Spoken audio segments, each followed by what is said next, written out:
You sit down in the early morning quiet, coffee in hand, trying one more time to pray. You close your eyes. You take a deep breath. You hope, just once, for a sense of peace. A quiet whisper from God. Instead, your mind lights up like a loud, chaotic courtroom. Suddenly, you're relitigating that passive-aggressive email from your boss, worrying about your adult child's choices, feeling the dull, familiar sting of a betrayal you thought you'd already forgiven. You leave that quiet room more exhausted than when you sat down, more disconnected, and you're left wondering the same painful question: is God silent, or am I just spiritually broken? If that's you, listen closely. You are not spiritually broken. Your nervous system is doing exactly what it was designed to do. You cannot hear a whisper of peace when your biology is screaming for survival. And for those of us juggling careers, difficult family boundaries, and office politics, the typical advice, just sit in the silence, just have more faith, can feel like spiritual gaslighting. Because when you've lived through trauma or years of chronic stress, silence doesn't bring peace. It brings a deafening wave of intrusive thoughts and self-condemning noise.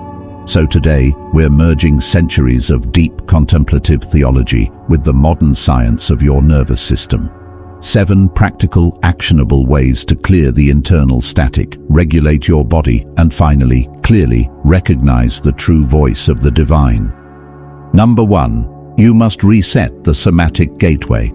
Most people blame spiritual dryness on their own lack of faith, but here's what the science actually shows. Your nervous system is continuously scanning your environment for threats entirely outside of your conscious control. When you're chronically stressed, by betrayal, by workplace anxiety, by years of walking on eggshells, your biology drops into anxious fight or flight. Or it shuts down completely into emotional numbness. And if you're stuck in fight or flight, any voice you think you hear will sound defensive, anxious. Because hearing God is fundamentally a relational process, and to experience that connection, your body has to physically register safety first.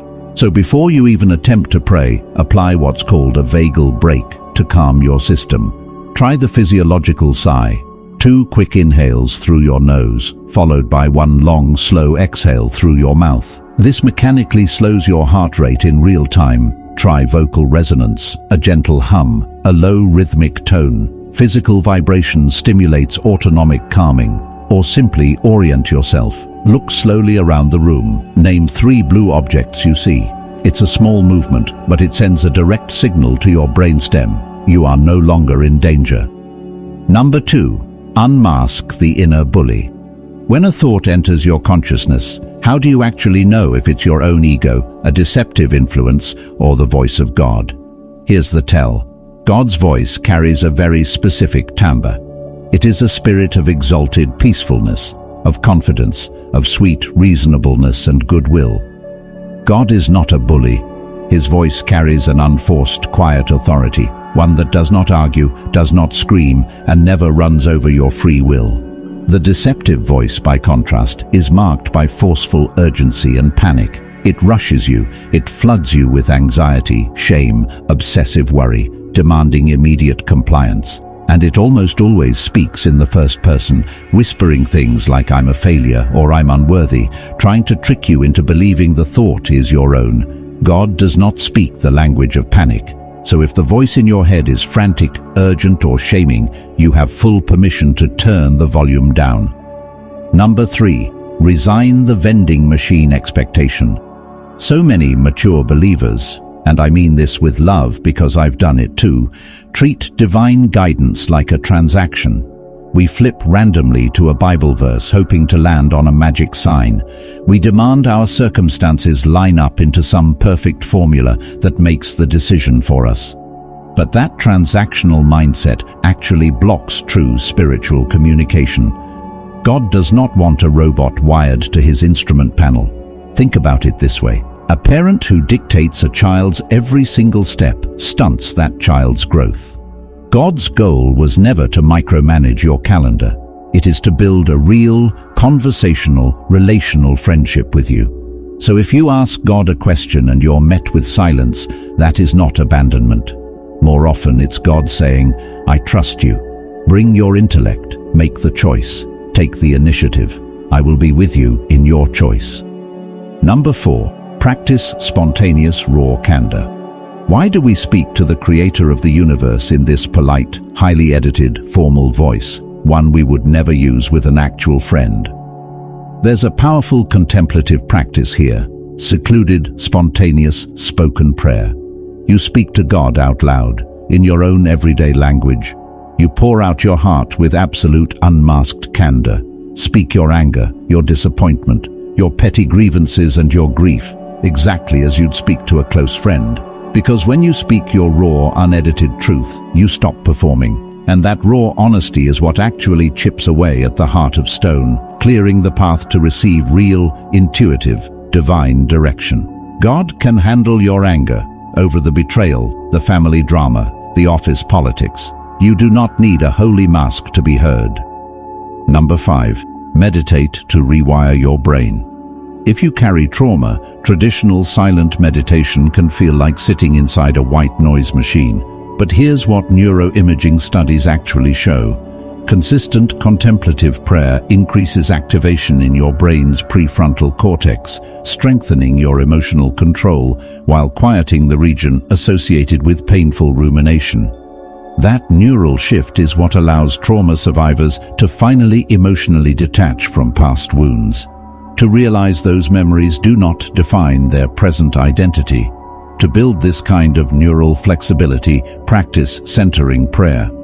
First, choose a sacred anchor word, peace, grace, mercy, as a symbol of your intention to simply consent to God's presence. Then sit comfortably.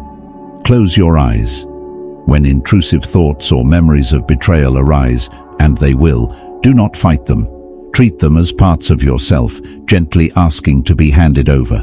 Silently repeat your anchor word, let them drift away, and return to a state of receptive rest.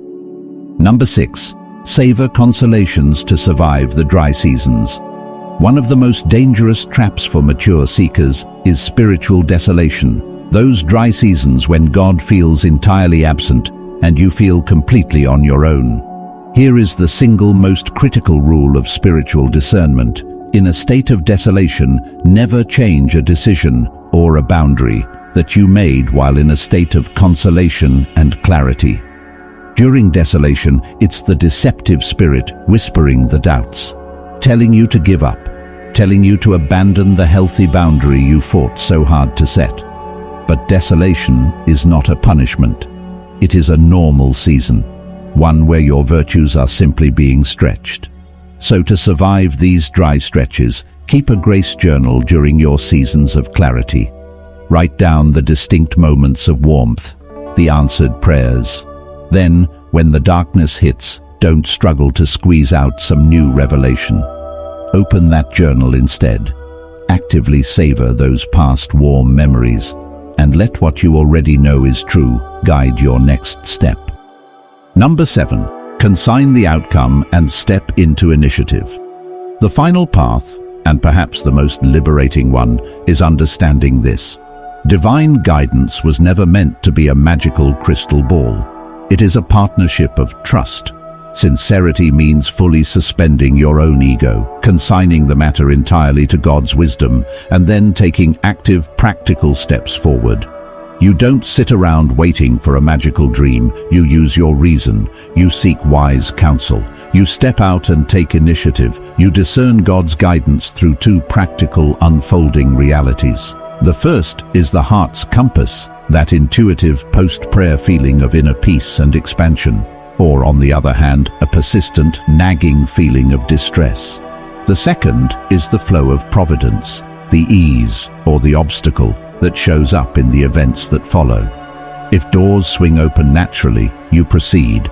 If obstacles keep piling up, you accept the closure as His protective hand, gently turning you away. Hearing God's voice was never a performance-based mystical trick. It is a lifelong conversational friendship, one that transforms your very biology in the process. So the next time you sit in the quiet and the noise of your life begins to clamor, take a deep breath. Remember, you are physiologically safe. speak your raw, unedited truth, and step forward into your day, knowing the shepherd's voice was already written into the very fabric of your being.